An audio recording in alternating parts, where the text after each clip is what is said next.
Hey, what's up? Andrew Kramer here, and I've got another sort of tutorial here for you.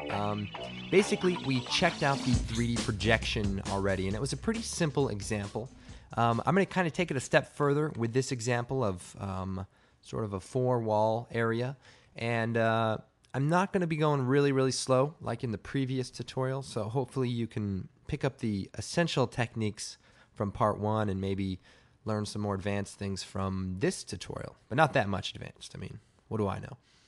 But what we're going to do is let's just set all this up. So we have a picture of our wall, and we'll just call this reference.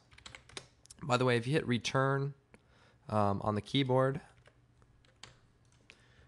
you can retype the layer's name. So there's our reference again, and we'll call it projected. So this way you can at least kind of follow what's going on. So, and sorry, I started feeling better yesterday after that bee attack, and I must have had a relapse or something because I was up and I was really hungry and I wanted some honey and some brown sugar. Yeah, so pretty awkward. And I feel strange, like I have superpowers. Whew. Anyway, we're going to create a new solid. We'll make it white, and this is our projected image, comp size. And we'll just make one this time. And we'll add our grid effect, and we'll make it a little bit thicker, and that should be good. And we'll make it 3D. We'll make our projected image 3D. And I'm a little out of order, but I'm just trying to go as we go. Now let's make that new light. Point light, cast shadows, 100% darkness, good. And our camera, 35 millimeter. And all right, so first thing, let's link all the positions up for the camera, the light, and the projected image. So I'm going to copy the camera's position, Control C, Control V, paste it to the light, Control V, paste it to the projected image. Now, simple trick. Once it's copied, just move it forward by moving the Z-axis. So just slide this and you can move it forward. You don't have to go into another view. Just wanted to illustrate that previously. So then we can scale it down as needed. Scale it down, make it match up with the previous state. All right, that looks good. And let's go set up all the layer properties. So the projected image has to have light transmission on, and it only casts shadows. Good. Now the white layer, or the image that's going to receive the projection, we want it to accept lights off. And that's good. That's where we're at. So now what we want to do is take the projected image and shut it off. And that way we can see the grid while we work here. So we'll call this, walls.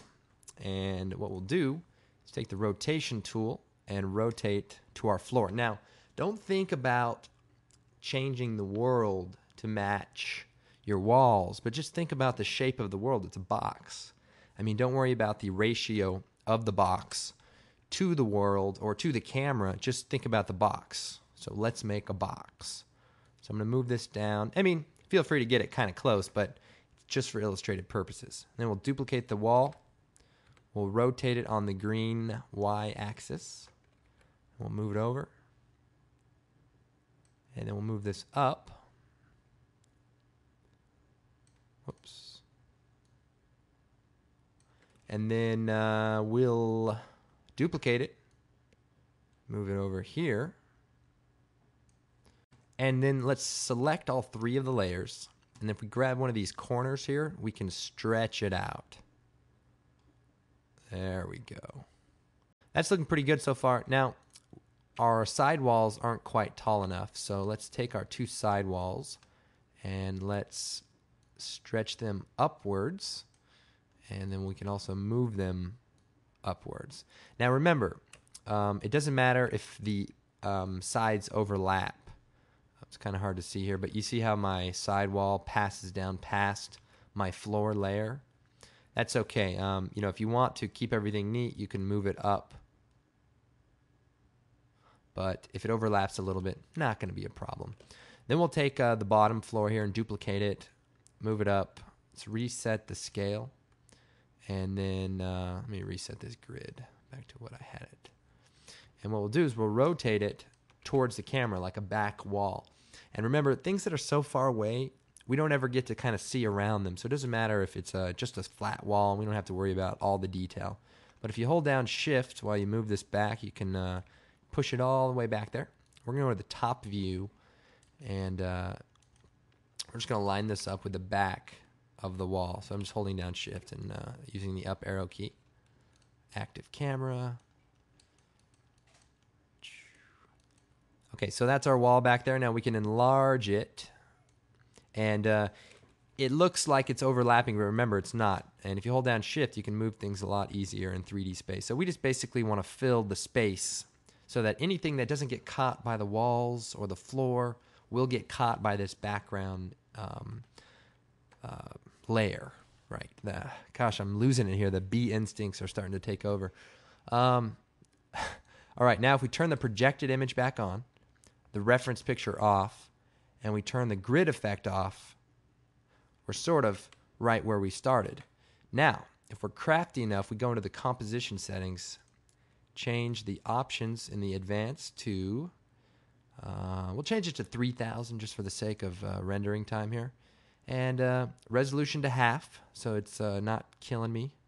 And aren't you guys excited about the next step? I purposely did not show you what we were going to be creating in the beginning of the tutorial because I wanted to surprise you with the final result. So here we are, and I'm going to show you what this means right now. Like in a second, I'm going to take the Track Z camera tool, and are you guys ready? We could try to go to full res. Half res? No, we'll go to full res. Okay, you guys ready? Oh, real quick though, I want to tell you about something. No, I'm just kidding. Here we go. Watch this.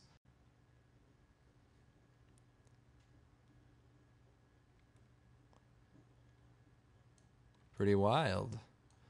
Let's go to, just for the sake of making this quicker, bring the resolution down, and you can see we can scale this room pretty decently. You know, I saw some people were wondering, like, what could this be used for? Well, you know, for depth, for one thing. If I were to move my camera down closer to the floor, you know, and look upwards, let's see. Now, we don't have anything up there, but we could obviously put a sky up there or something, and maybe you could create a cool looking, like, look up and have the right perspective and not just, like, have a picture, you know, moving up or down, you know, like, position-wise, because that always looks hokey. But, yeah, I mean, we can move the position of the camera and create some much more dynamic-looking moves, you know, all within the confines of this picture. So, I mean, you can see, you know, the more detail you put into it, the more you can get out of it. Well, I hope this was as impressive as I thought it was. But, you know me, I'm easily impressed. In fact, the other day I bought a, what is it, a 12-pack? No, wait. It's a 24-pack of sodas, and they come in this little square rectangular box. You put it in the fridge, and you kind of rip the front off of it. And what happens is the sodas roll forward. So if you take one out, they roll forward. So there's always a soda there waiting for you to drink. Take one out. So, I mean, I was a little skeptical at first, you know, because how could this mechanism really work so well? So, needless to say, I pulled all 24 of them out there to make sure each one would, you know, follow suit and come out. All right, guys. This is Andrew Kramer for VideoCopilot.net. Of course, you can come support this site. Go check out our purchase page or our products page. Buy a cool DVD. I recommend it. You know, and tell your friends because, yeah. All right, guys. I'll see you next time. Bye.